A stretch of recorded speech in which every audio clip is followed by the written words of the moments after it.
Artist I decided to discuss today is Frank Lloyd Wright. Now, Frank Lloyd Wright was an architect. Over his 70-year career, he designed over 1,000 buildings.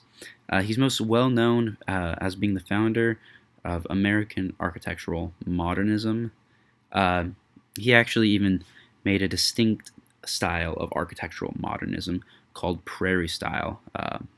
Just wanted to link the outside world, nature, with the home, which we'll talk about a little bit later. The big question, though, is what makes modernist architecture modernist? Well, modernist architecture had a very distinct break from traditional, one might say classical architecture. The most distinct example is with Victorian homes, which is very similar to the break that modernists had with the Victorian thinking.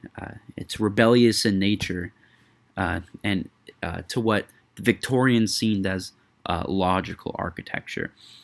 As we see, it's a lot of sharp lines, very distinct 90-degree angles, and lots of modern materials like steel, glass, and concrete.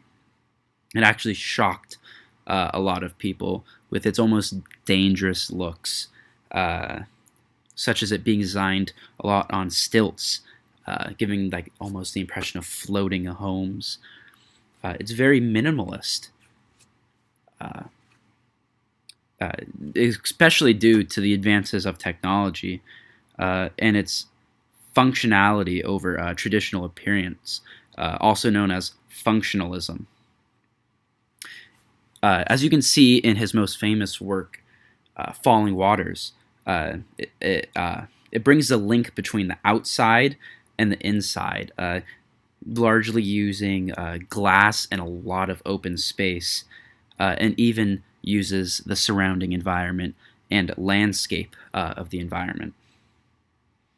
It's almost romantic, capital R romantic, with its link with nature, really appreciating it and understanding it as a vital part, not only of the home, but of human existence. It's very expressionist, and the architect puts a lot of themselves into their, as they would describe, most likely artwork.